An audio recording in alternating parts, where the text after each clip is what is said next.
Magre-refill tayo ng separator element para sa screw compressor.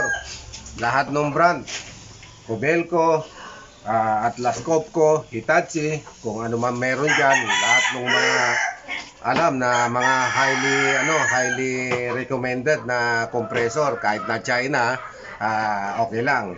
So guys, ang gagawin natin, ito, babaklasin to. Pagkatapos, pag nabaklas na, lilinisin natin. Ito, baklas na ito. Ito na, nabaklas na.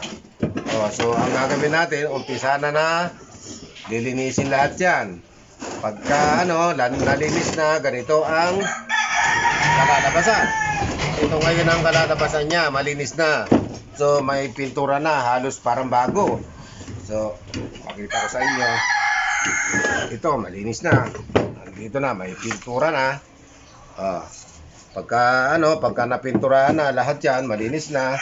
So, ang gagawin natin, ito naman, ang ilalagay natin ng element. Itong element na to, hindi basta-basta hindi basta-basta element to.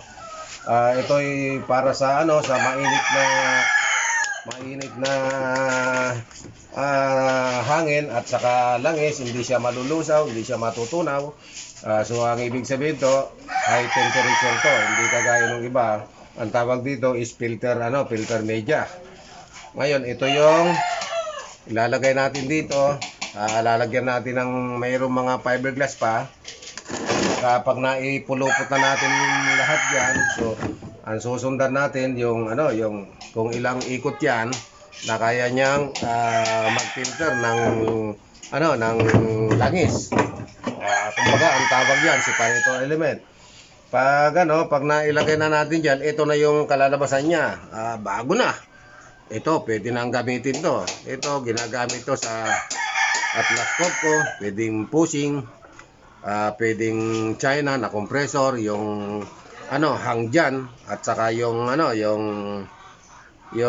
isang klase na pam 50 horsepower.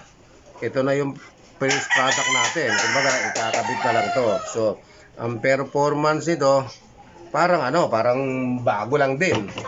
So kung gusto niyo makatipid, kung bibili ka nito, ang presyo, ang bago is palagay na natin mga 10,000, 15,000.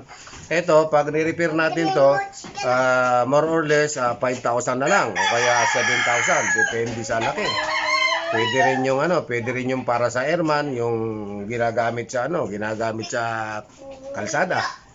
So, sa susunod na video, habang tinatanggal yung mga papakita sa inyo paano pagtanggal ng takip.